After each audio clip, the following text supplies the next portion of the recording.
Welcome to the Women's Money Wisdom Podcast. I'm Melissa Joy, a certified financial planner and the founder of Pearl Planning. My goal is to help you streamline and organize your finances, navigate big money decisions with confidence, and be strategic in order to grow your wealth. As a woman, you work hard for your money, and I'm here to help you make the most of it. Now, let's get into the show. Just a quick note before we dive in. The information that we share is meant to educate and inspire, not to serve as personalized financial advice. Everyone's situation is unique, so be sure to consult with your own financial professional for guidance that fits your life. And just so you know, the opinions shared in this podcast are my own and those of my guest, and they don't necessarily represent those of any organizations that I'm affiliated with. For more important disclosures, please go to our webpage at pearlplan.com. Now, let's get started. Who needs a trust? What even is a trust? These are all questions that I'm often talking about with clients, even though I'm not an attorney myself. But I wanted to bring in the expert today. We've got Ashley Waddell-Tingstad as a guest. She is the founder of Treetown Law, which is an Ann Arbor-based estate planning law firm. She's got a lot of great experience in the legal world to begin with, but also personally, she's passionate about estate planning, which is basically the documents that you need to keep your affairs in order. She's passionate about that because of circumstances within her family. And she has dedicated her legal career to helping families and individuals get the right documents in place. Ashley, welcome to the podcast. Thank you for having me, Melissa. This is such a pleasure. Well, estate planning is something that most people don't do every day. And it's also something with a lot of assumptions because, growing up, we all hear about wills, you're reading in books and it's like, everybody come to the reading of the will. But in the real world, that's not exactly how most things work nowadays. Not anymore. Because, most assets are in financial accounts where there is some sort of instruction or lack thereof linked to each account. So let's talk about estate planning. Give me a little intro, and then we can talk about the topic of the day. Absolutely. Well, at Treetown Law in Ann Arbor, I think about estate planning in terms of it's really about relationships. It's about our relationships and our relationships to the people in our lives, the people we want to protect, the people that depend on us, the people that we want to leave our assets to. Our relationship with the people that we trust, whose good judgment will help us and help our family in times of need, and our relationship to our assets, right? The values that we hold dear and those that what we want to pass on. So we always try to really zero in on what's going on in your particular family, your particular relationships, and how can we honor those in your estate plan. So estate planning, we're really planning for, both the inevitable and also the unexpected. And so we are planning for incapacity, and then we are also planning for after death. So that's really when estate planning documents shine, as in times of crisis, incapacity, and after death. Incapacity actually is a pretty broad definition. People are always surprised when I show them that it also means detention or disappearance for more than 30 days without an explanation.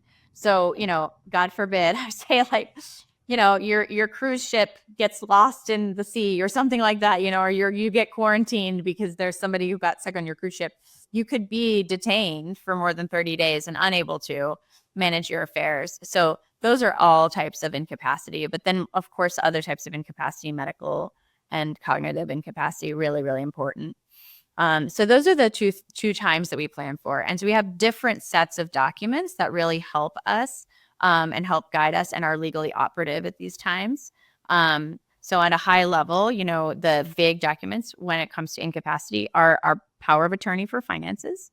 All your financial administrative affairs can be handled by power of attorney, and then also your healthcare power as a patient advocate, right? So making medical decisions when you can't communicate your medical wishes. And then after death, the big documents are, I should pause for a second. Actually, trusts. Trusts are also incapacity documents. So Oh, they bridge yeah. the gap. They bridge the gap. And then after death, we've got the will is really, obviously, really important, and a trust. So you can see that trusts sort of like bridge the gap between incapacity and after death. Well, I think people, when they hear about trusts, they think, oh, trust fund baby, somebody that has a ton of money, maybe they need a trust. Can you like step back, and if you didn't have any pre-existing knowledge of a trust, how would you define it? How would you ask people to think about it, Yes. to kind of dispel some myths? So the word trust describes many, many, many different kinds of financial situations and arrangements. And so when people think of trust fund babies, that's one kind of trust. That's probably a tax shelter trust, an irrevocable trust. That's not your typical. That's a estate. complicated trust, right? That's Like a very complex. complicated trust with professionals managing it. That is not your typical estate planning trust. So an estate planning trust is an amazing tool. It's called a revocable living trust. This is the most central document. Even if you have a more complex estate and you want to do complex things, you'll also still have a revocable living trust. It's sort of like the trust version of a will in a way. It's just not everybody needs one, but it can be very helpful for most people. And the reason why is that a trust is essentially, imagine it as it's a relationship.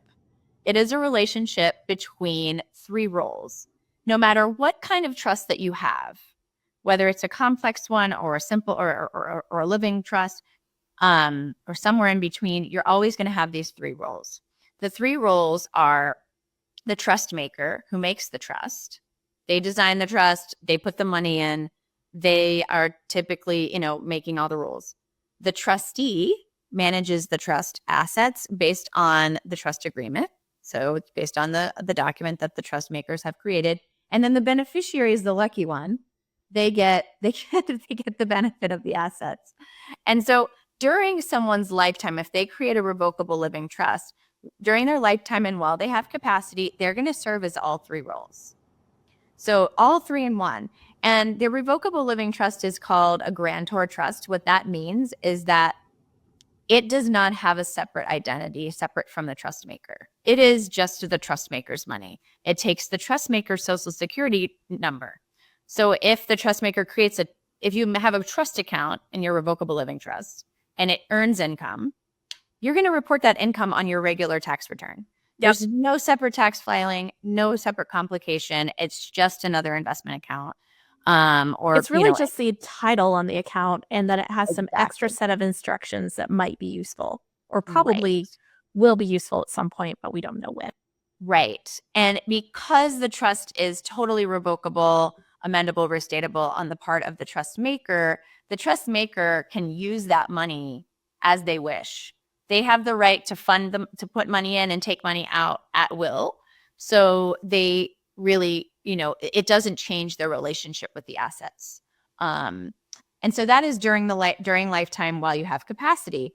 Now, the advantage here is that this same account, the same trust, if you lose capacity for any reason, now the trust maker is not all three roles. We actually have a new trustee. A new person steps in. Yeah. Yeah. So that trustee, then you can basically create the document and list, hey, if I can't be here, I am here today, I'm planning to be here, but if I can't, here's the next person that should be named. Or you can even have a corporate trustee or some during incapacity, right? You'd have that next person who's named, someone who's going to pay your bills, take care of you while you're incapacitated. And it can be a family member. Mm-hmm. Often is. For spouses, it's a spouse, right? It's sometimes an adult child, sometimes a close friend, a sibling, or it can be a corporate trustee. Absolutely. And then, of course, after death, now we've got the trust maker has died. Now we've just got a new trustee and a new beneficiary. And there's those two roles left. And so that's kind of how it works. The trust document, in a way, it's organized to say, like, okay, at incapacity, this is what happens. This is who serves. After death, this is what happens. This is who serves. This is who gets the money. right? And these are the rules about that. So it's really just like sort of an instruction book, what's going to happen from stage to stage. And we try to give as much judgment and discretion to the trustee as possible, because we don't know what the future holds. We need that document to be flexible enough to meet the needs of beneficiaries who may become catastrophically injured, for example, or who may have a substance abuse disorder, or may have some other issue that happens to them that they really need help. We really want that document to be flexible, and we want our trustee to have the discretion to use their good judgment in any circumstance. So if we think about it, this is not the most basic topic. Like there's, moving parts, different people, the Right. person putting it in, the person who's in charge, the people who will end up being beneficiaries, or even in some cases, if for certain people, they may have institutions, nonprofits as the Right. beneficiaries. If we were to back up and you were sitting down with someone and they say, hey, I live a pretty simple life. Perhaps I could throw out a couple examples and we can talk through potential, do you or don't you need a trust? And of course, this is very generic. It is not you sitting down with somebody, hearing all the specifics of their life. But if somebody really doesn't have any financial assets, they just have, maybe Social Security income for a retiree, rent their house or own it, but it's just an individual owner. If they don't use a trust, what would they do instead? Right. So what I like to describe to people is, let's imagine all the things that you just said, the bank accounts that this person has. Maybe they have a house, they have a car, whatever things that you own that are in your name. Imagine those as a monopoly pieces on a table, just kind of strewn around on the table. They're all in your name. If you die with a will or without a will, it doesn't really matter. I mean, your will tells the judge what to do. But if you die with all those monopoly pieces have to make their way to the right person. And that process of figuring out who it goes to is probate. That is the probate judge, right? So if you don't have a will, then the probate judge is going to look to Michigan law to figure out who your heirs are and who to give those assets to. If you do have a will, that is a letter to the judge. Just a letter to the judge. Imagine it. You're saying to the judge, don't look at the law. I'm telling you who's supposed to get my things and who I want to be my personal representative and come and bring this matter to you. So that's sort of how it normally works. Now, a lot of people want to avoid probate for good reason. Why do you want to avoid probate? I mean, it can be expensive, right? Because you need to, usually you get a lawyer to go through it. It's stressful, whether you have one or not. It's usually people's only, dealing with the court system, and it takes time. So you're going to it's very slow. You have to wait for your hearing. You have to file the petition. And it's, the process is not super, easy to follow. Friendly. I have to say, there's so many forms that they can be overwhelming, especially for grieving people, for anyone, to be quite honest, but for grieving people especially. So it's just a pain. It's a pain, and it can be avoided. And so I have a client who had a will, and actually for most accounts had also indicated who receives the assets, but the attorney had advised to utilize probate to avoid the cost of a trust. And we are 3 calendar years in and finally closing the accounts. So it can be very, very slow, and there's countless hours that the personal representative spent. And you know what? Honestly, doing paperwork. Typically the price to set up a trust is about the same price that you would pay initially to do probate before anything complicated happens. You're just going to pay a lawyer. In this case, it was about a 10 to 20 time fold cost, I would say. by the time you get done, right? Yeah. If it's a simple uncontested probate with like a very simple estate, you're going to pay the same amount as a trust. If there's any complication or hiccup whatsoever, yeah, it's going to start exponentially growing in probate. And I would just mention, you may just be of the mind, hey, I'm not going to be here to have to deal with it. A lot of people say that's that. okay. But just know, especially if you've named a personal representative, you are giving them a job that is not an easy task. Yeah. And that's the hard thing. It's like this personal representative, you're probably naming someone who you love very much and who has been close to you throughout your lifetime. And let's try to keep things as like simple and straightforward as possible for that loved one. Now, there are ways without going to it's not really extremes to me, but without going to the eventuality of a revocable living trust, there still are ways where you can avoid probate, correct? Right. So what I like to think about is if you can imagine a few boxes on the table that you can take assets out of your probate estate that are just strewn out on this table.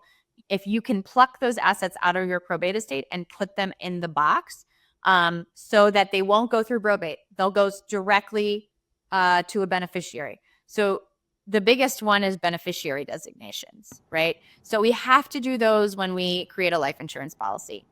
It has to have a beneficiary designation.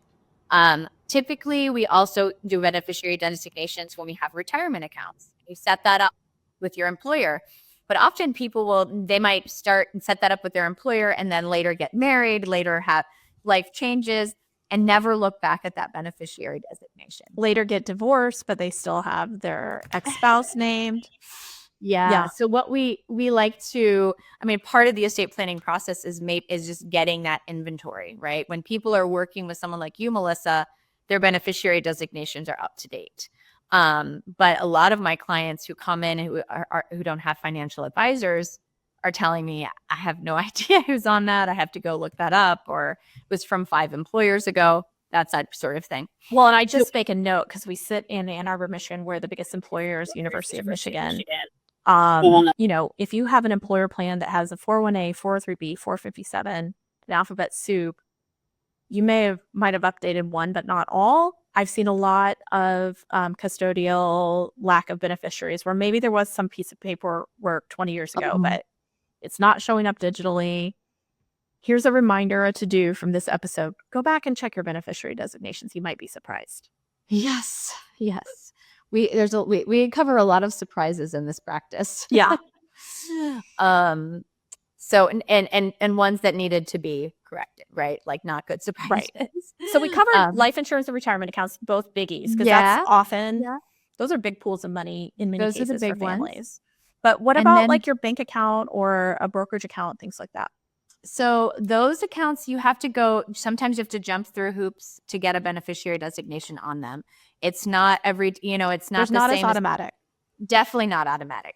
Sometimes you have to talk to a different division of the bank and and do some faxing and things like that. I've seen some crazy things, but they're called transfer on death or pay on death designations. And that you would name through your bank the transfer on death designee or the pay on death designee, and then that would also skip probate because the instructions, what we typically do is we've got this bank account with a TOD, we call it TOD or POD, and we call up the bank, we have the death certificate, right? And we have to give information about the beneficiary's banking information, and then they will be able to transfer the money.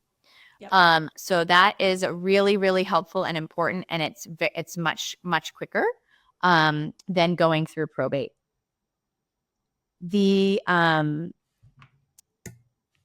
Let's see I just lost my train of thought here. That's okay. So we've talked about the TOD, POD. Yep. It's really important to list all your assets. Pull out your Monopoly board. Yes. Look at your list. Yes. And if you kind of are a collector of accounts, because I see some clients, they're like, the more institutions I work with, my money's safer because then I have it a little bit everywhere. okay, you've got your job cut out for you, and not to say that you can't do this, but you need to stay on top of what the game plan is everywhere, because you could have a solid game plan if you miss one or two accounts. Most accounts have a plan, but the rest is over to probate. So that is a big part of what we do in estate planning. People, before they even come and meet with me, they have to do an asset inventory. yes. And often that's the hardest, I mean, one of the hardest pieces, right? Because it's like, I have to figure out where all my accounts are and write them down. And I've seen some very long lists, but it's very important because I say to people, I'm not really interested, I'm interested in how much money you have for specific reasons. One is, tax reasons and strategy reasons. But I'm really interested in making sure we have a plan for every asset. Yes. Every single asset passes in a different way. We need to have a plan for it. And the last way that we can avoid probate is for real estate. Mm-hmm. In the state of Michigan, we really do have an amazing tool called a ladybird deed. Not every state has it. And this deed will allow a homeowner to separate out what their regular ownership. Regular ownership is it's called fee simple, right? It's where I own the property during my lifetime, and when I die, my estate owns it until the estate is dealt with. So I own it during life and after death. But what we do is we separate out that ownership through the ladybird deed, and we say, I own it during my lifetime. And so I have a life estate, but I also can mortgage it, sell it. I have a right to sell this property as well. So I'm not stuck living in it forever. I just have a life estate. And then when I die, if I die and I still own this property, then it goes to whomever, or it goes to my trust more typically. We send it to the trust at that point. There's different strategies for that, right? If I have an individual homeowner, not a married person, we'll put the house in the trust right away. When we do have spouses, we'll often try to keep the beneficial ownership that a spouse has, or not it's the beneficial type of ownership. It's called a tenancy by the entireties. That has liability protection built in. And so we will keep the tenancy by the entireties for the married couple, and then we'll ladybird to the trust after death of the second person. So that's a long way of saying there are ways to do that through deeds to avoid probate as well. And then, of course, the last way to avoid probate that we're talking about that doesn't have to do, or that includes a will, right, is a trust. So why wouldn't we just send all this money to whoever it needs to go to, through beneficiary designations or through a ladybird deed, and call it a day? For some families, for some people, that is a fine choice. Yes, I would start with the, kind of setting the table by saying we both work with clients where we feel like, you as a professional and me as the observer who's been through it. It totally makes sense to name your beneficiaries. I do not recommend the just let it fly with a will or no will. I really want you to title your accounts with that POD, TOD. But for many people, that is absolutely appropriate, and a durable power of attorney can overlay that so that while you're still living, if you are incapacitated, there is a way for people to act on your behalf.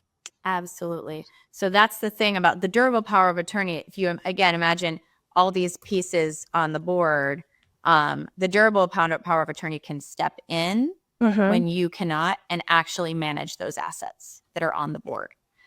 They can also manage the assets that are, have been designated as a beneficiary, account, right? So POD, TOD, that sort of thing. They can manage those assets because they're still in your name, right, during your lifetime. So anything that's in your name, your power of attorney as agent can manage for you. Perfect. So then let's get to the topic at hand, because we have, as you can see, this isn't just like, hey, read this article and go do what you need to do. It's not intuitive. No. You need to, there's some basic learning we need to do before we get there, but let's talk about who needs a trust. Right. So who needs a trust? Well, Melissa, you know a little bit better than I do that acting as a power of attorney It's possible. It can Yes. also be very difficult Yes. because banks do not like it when someone comes in and says, Especially I banks. have a different name Especially and a piece banks. of paper. Yes. And but let me manage this money that's in your client's name, you know? The So red tape is just flying at that moment. And it's often on one of your, just a really difficult time. It's when, someone you love needs extra help. They're going through it. And you're like, please help me out. I just need to pay the insurance. I need to write the mortgage bill out of their account for them. Yep. And that can be very hard to do, unfortunately. Very hard to do.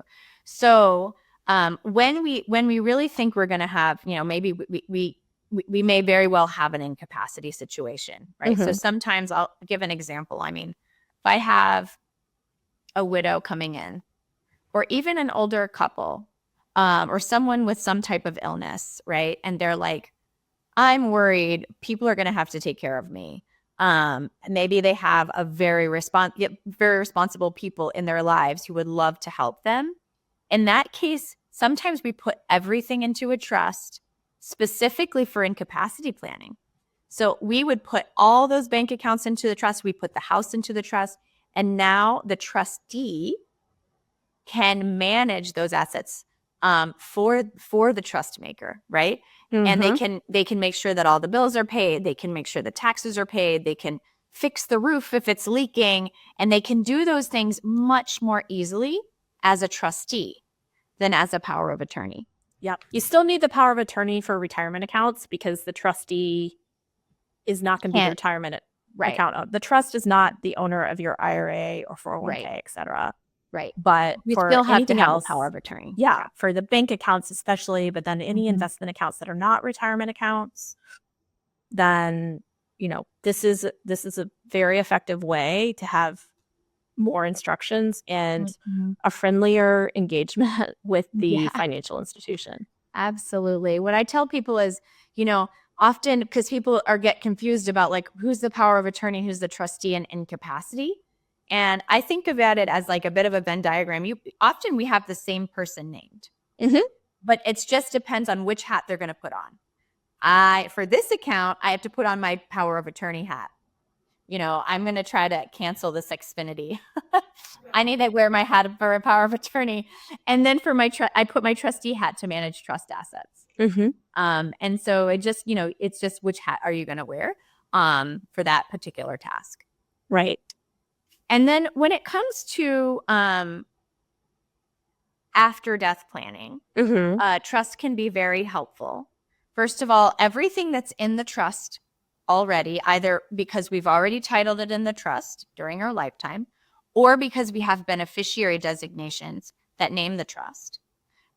Everything that's in that trust is out of probate, right? It's all, we're sort of, I like to imagine a trust box sitting on my board with all these pieces. I'm going to put those assets in the trust box. I do not want to ask the judge to put those assets in the trust box. That's the last resort, right? And so we always do have a pour over will when we have a trust plan. It's called a pour over will because if there's something left out of the box, if there's something we forgot to do the beneficiary designation, or we acquired the asset, at the end of our life and we didn't do that, then it's outside of the trust and there's no way to get it in except through court. So we're going to go into court with a pour over will, and the pour over will simply says, Judge, I made a trust. Just put anything that's in my probate estate into my trust and let my trustee handle it from there. So that's why we always have a will, just in case. But we hopefully won't need it. One thing that people don't realize is that for Medicaid payback purposes, only assets in your probate estate are touchable by the state. So assets that are in a trust already or after you die, those are generally protected from payback rules. So that's just an aside. So who needs a trust after death? Well, we may not want to, let's say, we may not want to just give this asset directly to the beneficiary. Maybe we're talking about minor children. That's a biggie. And we both work with many families with minor children. And first of all, there's from whatever age they are until their age of majority. 18 in Michigan. So, okay, I was not prepared for any amount of wealth to be managed at age 18 on my own. Absolutely not. Neither. And Not I don't at know all. who has kids, even if they are the most responsible ever, who you expect, that would be appropriate if they are not at that age for you to assess the circumstances. So I like to tell people to think about their trustee as a financial parent for their minor children. And often families do get concerned about guardians as well. If both parents die, is this guardian going to be able to afford the lifestyle that we have and take care of all my kids' needs? Maybe the guardian you're picking has their own children as well, or they're on a fixed income, right? And so if you're leaving assets directly to a minor child, what happens is that those assets have to go into a conservatorship, which is court created, and it's court supervised. Sometimes you need to get a court order to get any distribution from that conservatorship, even if there's needs for the guardian to raise the children during their minority. There's going to be a cost and a trip to court to get those assets out. There's also you have, at least in Washtenaw County, no freedom in how you're going to invest those assets. They're all going to one particular bank. And so it can be very, very hard and extra costly and stressful to have assets for minor children going through conservatorship when we know that our guardians and our children are going to need to access those assets before they turn 18, right? Well, and I can mention the trust the original trust I drafted had one person listed as guardian and one person listed as trustee, because we had family members that were more financially savvy and family members that were more willing to and capable of caring for small children.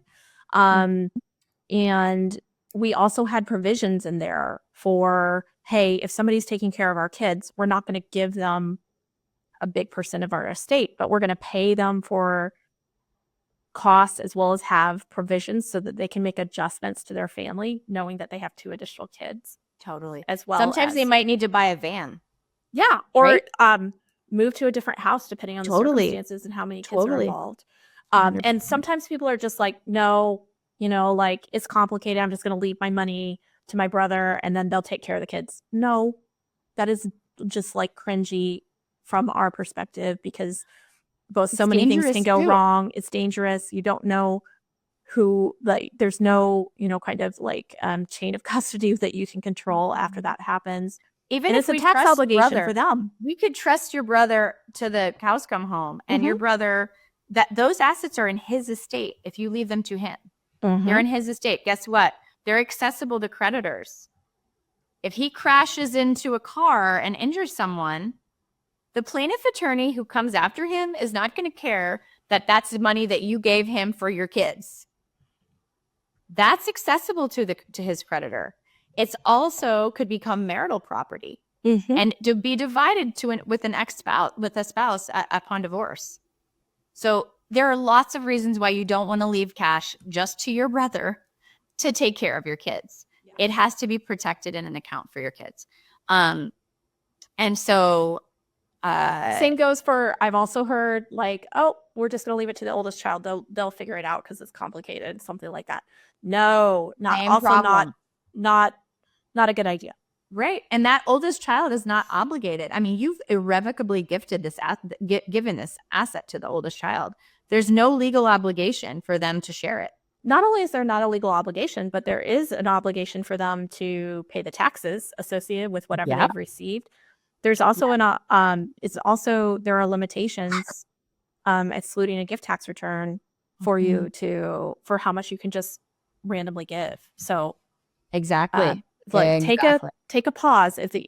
Pause this episode and call your estate planning attorney or financial advisor if this has been the strategy that you have been employing. Yes, absolutely. Yeah, I'm in the client services business, but I just have some rules in my practice that I'm just not going to set up an estate plan that I can't put a train on a track for collision course. I can't sleep at night to do that. So there's some of those, and that's a big one, right? Leaving assets to someone in their own name to, hopefully trickle down to other beneficiaries. No, we can't do that. Maybe I can do, because we, unfortunately, I could talk about this for 2 hours, but I don't want the episode to go on too long. Can I just throw out some circumstances that I have mentioned might be useful to have a trust, and then you can comment and then add a few of your own? Sure. One of them that comes top of mind, and I know you are very familiar with, is if someone has special needs. So let's say that you have a family member who you're going to be responsible for, who is unlikely to be able to be independently managing their finances or money.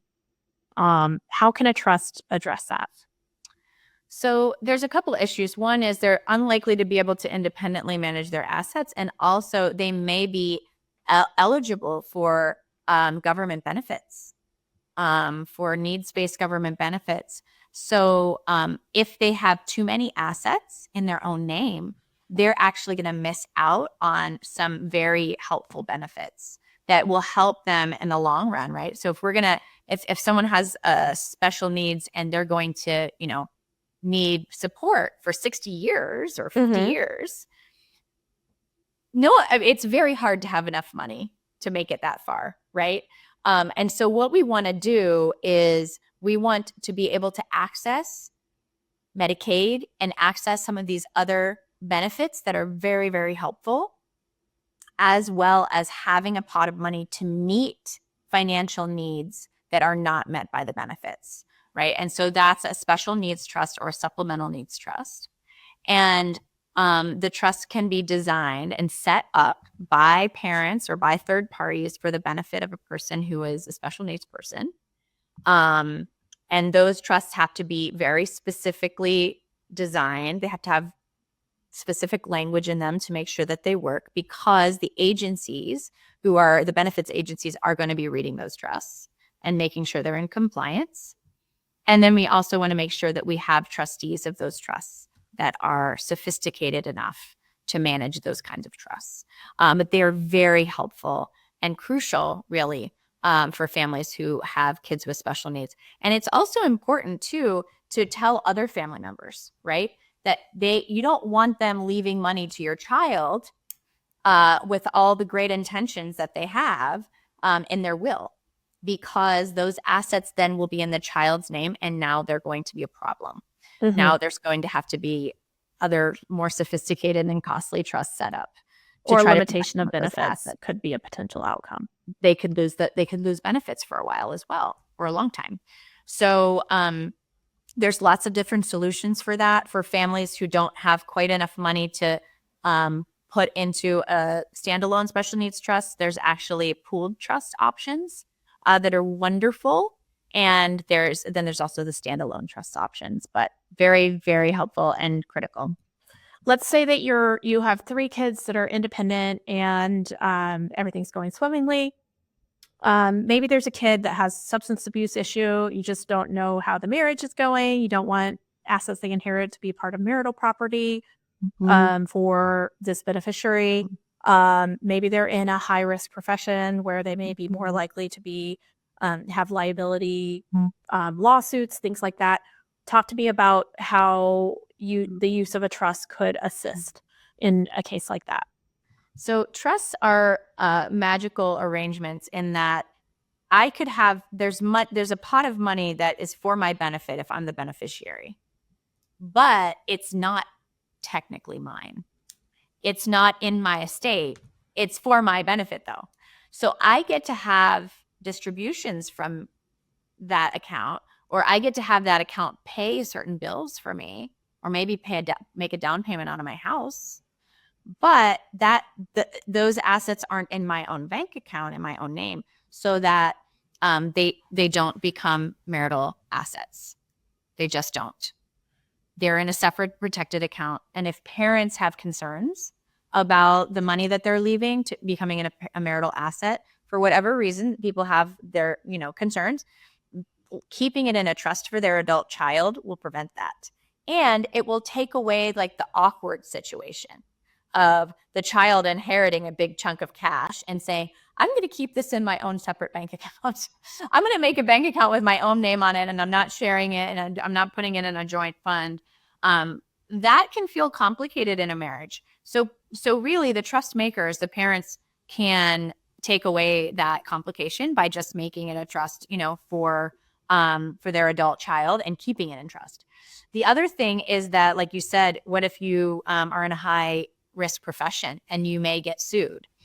Those assets that are for your benefit are not yours. They are not accessible to your creditors if you get sued. It's really, really great way to protect them if you have a substance use disorder or you have some other type of financial incapacity, I call it, right? Where you're just like a spendthrift. You're a gambler, you're not maybe, managing or money well. money just doesn't. Maybe you're giving it all. We use the example of gambling addiction, cult membership.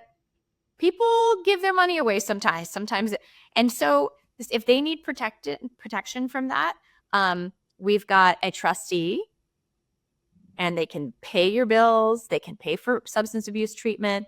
They can make sure that you're not on the street, but also not give you cash to spend in a way that would not be wise. Absolutely. I also think, like, I was just talking to a client today. We were talking about beneficiaries, and it was pretty simple to begin with. Mom first, sibling second. But then there's different numbers of kids in the siblings. Maybe we would want to get a little more complex if, God forbid, something happened to, one or two of those first people. Mm-hmm. To me, the more people involved, the more generations, the more tiers. It's a lot easier to write in rules based on, further scenarios versus the standard TOD or beneficiary designation form. Right. And you're also, again, you're sort of removing the responsibility for like somebody in a later generation to be generous or have a favoritism or do something that someone will perceive as unfair. You're fully removing that. And in that way, you can help to preserve those relationships. Absolutely. I always think about the psychological nature of money, right? Just how it's so psychological. And so if you have this bunch of cash that gets dumped into your checking account, we all have had, maybe, we don't know where that money went. We just spent it all, but we can't tell you what we spent it on, right? Having it in a separate and special account, beneficiaries see that. They know that is the special account that is from my parents. Mm-hmm. And I'm going to think about it really carefully. I'm going to be really intentional. I'm not just going to spend it 4 times over. Buy things on Amazon in the middle of the night from that account, right? Yeah. So. And then I also think it's important to mention, even though we talked in the beginning, that trusts are for everyday people. A revocable living trust is really a change in account title and an instruction sheet that you get to personalize, along, hopefully, with the assistance of an attorney.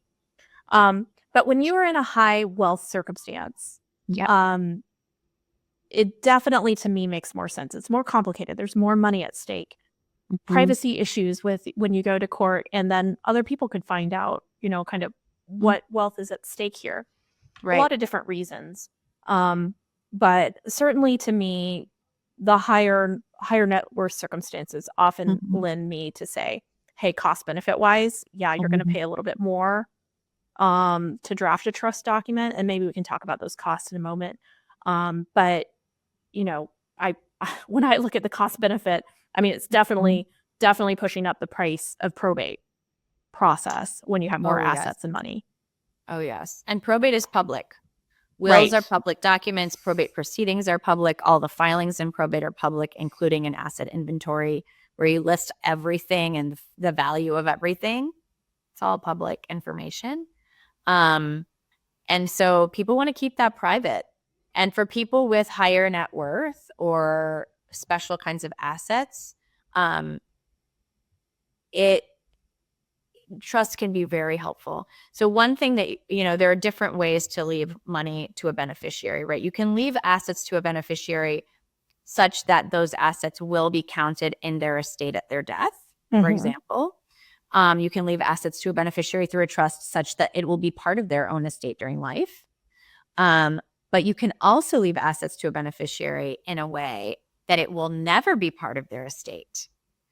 And so it doesn't increase the value of their estate at death, which may depending on what the level of their wealth is and the estate tax exemption amount, that may also help their family save on estate taxes, right? So estate taxes are typically highest marginal tax rate, almost 40% right now. But most families are not going to reach that threshold because right now the estate tax exemption amounts are very high. Remind me what the threshold is in 2024 and 5. I think 13.9 something million. Almost per 14 individual. million for an individual, so 28 million for joint. And based on the outcome of the presidential election of 2024, it is likely that at least for the next 2 years, if not the next 4 years, that it's a very friendly government kind of stance when it comes to lowering that estate tax rate. At the beginning of my career, it was $1 million. So, right. So at it's one been point, it was all over the place. 600,000. Right. And that's the thing, is that part of that, estate planners have no control over that. Right. So we're trying to the best of our abilities, not overcomplicate plans because, in anticipation of estate taxes, but also put some, I call it post-death tax planning options in there so that if the family finds themselves subject to estate taxes, they will have some options to reduce those taxes. But some families who know they're going to have a taxable problem, they can make some plans, or if they think they might have one, right? There's ways that you can plan proactively and keep those assets out of your beneficiary's estate. And again, it's like a pot of money that won't be taxed at the beneficiary's death for the next generation. So I hope this conversation, for those listening, is a conversation of possibilities.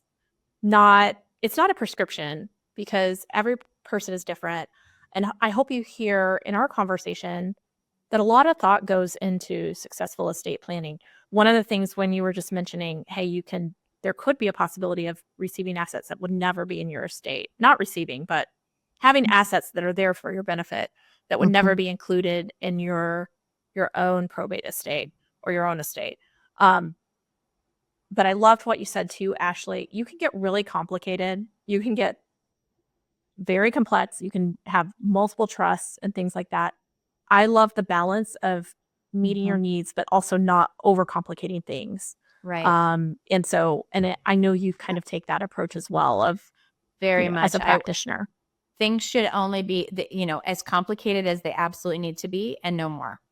So I'm not the lawyer I'm not trying to sell my clients more complex trusts or, I don't charge extra for within certain bounds if people need more complex planning within like a revocable living trust. I don't charge extra for those things because I don't want to be incentivized to sell them because they are tools that are not right for everyone. And so I'm very, very careful because I live in this community and I fully expect my families to come back to me with these trusts if something happens, if someone becomes incapacitated or dies. And I want to make sure that this is a trust that I'm proud to administer, right? I don't want any angry widows coming to me and saying, why did you do this to me? And so really, the goal again is to address all the concerns, without making anything more complicated than it needs to be. Well, tell me as we're wrapping up. So if someone's listening and is prompted to think, oh my gosh, I'm going to make this a priority for 2025, which both of us love to hear. First of all, you're going to be reaching out to someone who practices in the state that you live in. Yes. You can't just go to a Michigan attorney for a New Hampshire trust. They could practice in multiple states, but that is something where, and also I would strongly recommend don't go to the family friend who does all types of law. That I hear that all the time too. Like, we know a guy, I think they'll give me the family rate. But oftentimes I frequently hear that you don't need a trust in those circumstances, and just ends up being maybe not ideal, potentially not ideal. This is something you don't really want to skimp on, I have to say. Well, hopefully you're not doing it every year. I mean, there are a few people who like to change things frequently. Yeah. But for most people, this is not something that you would need to redo. So I think it's kind of like the purchase of a car. It's cost over time. It's not just the upfront cost. But talk to me how attorneys like yourself, or, there's likely a variety of ways that you pay for estate planning. How do you bring up what are the costs and you what just froze, Melissa. Might you do? Okay. I think you were just asking about the cost. Like, tell me about the cost. Okay. So in my practice, I do mostly flat fee. And the reason why I do that is because after, now 4 years of doing this, I know about how long it takes me, about how much it costs to create one of these plans. And so clients really like the predictability of a flat fee, and it's very helpful for us as well. And so typically, if we're talking about an individual client, they're going to be looking at somewhere in the ballpark of between $3,000 and $5,000 probably to set up not just a trust, but what I call a comprehensive estate plan. So if they don't have an estate plan in place, or if their plan is old or from another state, we would start completely over and make all new documents and make sure everything is up to date. And then for families, we're more in the, I would say, probably if there's minor children involved, probably in the 5 to 6, and could go up higher than that depending on the family's needs. So that would be for like one revocable living trust and all of the other documents. When we have minor children, we do include a lot of additional support, including what we call emergency documents for minor children. And that would be a power of attorney for care and custody of the minor child during an emergency, as well as patient advocate for the minor child during an emergency. You'd be surprised. It is hard to get medical care for children without a parent to consent. And so having the emergency patient advocate for minors is very helpful. And we've now seen at least one, maybe 2 situations locally where people have used them and they've been successful. So that's when mom and dad go to Mexico for, their anniversary trip, and the kids stay home with somebody you trust and love. Totally. And then they get a toothache or an earache. And now, the pediatrician's not going to treat them unless they get some form from you, but you're in Mexico in a cavern somewhere doing a cruise. I don't know. But, I have to give this example, Melissa, because it's hilarious. I had so many, I have a very active and dark imagination doing estate planning. And so there's so many scenarios in which this like emergency powers would be very, very helpful, and more dire than the one I'm about to describe. But in my particular family, we've used it once. And it wasn't because we were on vacation or we were in a car accident in another state or anything like that.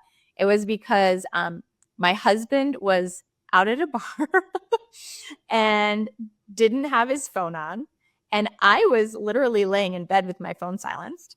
And my children were at their grandparents' down the road in the next town. And my son had hit his head and was vomiting.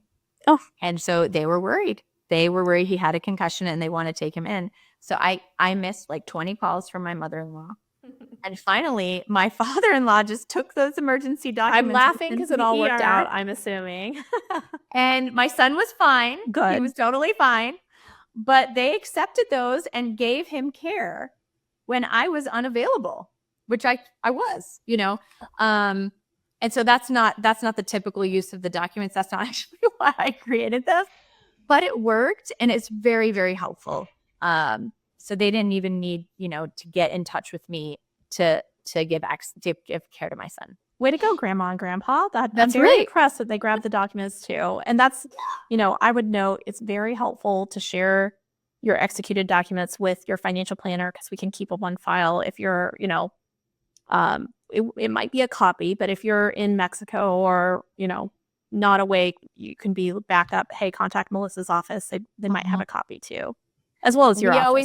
We always have a scanned copy. And the other thing that we do with all of our plans is we actually sign our families up for, it's mandatory, we pay for it, for this service called DocuBank. And it's basically an emergency wallet card. Mm-hmm. And the emergency wallet card has on it the name and contact information of the emergency contact, as well as like any information a first responder should know, like what medications you're on or what, medical issues you might have. It also says I have minor children at home if you do. And then on the back, there is a PIN, a login and a PIN that a first responder can use to access your medical documents and your emergency documents for kids. And we upload those with the service for our clients. So when they get that card in the mail, it's already locked and loaded and ready to go. And we do that because why create emergency documents if they aren't accessible in the moment of need? And so we just want to make sure that we can figure out ways to make those accessible when needed. Well, Ashley, if people have follow-up questions, how can they find you? They can find me at treetownlaw.com.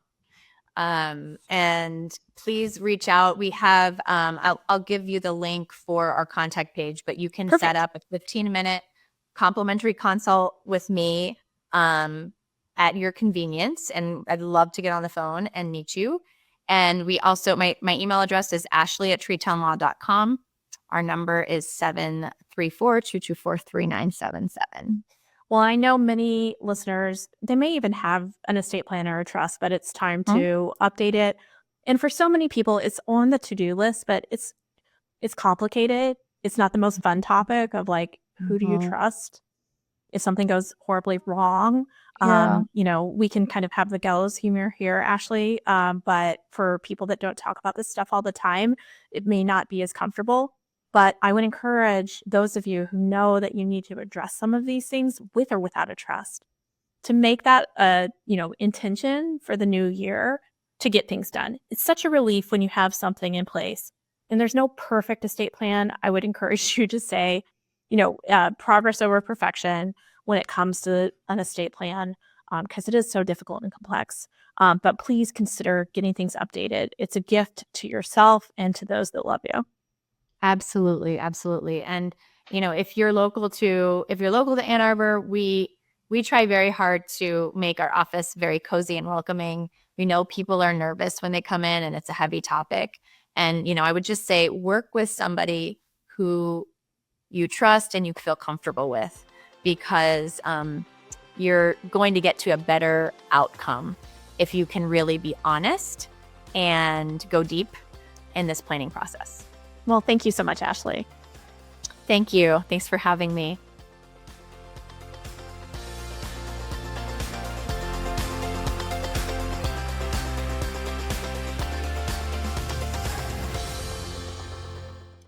Thank you for listening to the Women's Money Wisdom Podcast.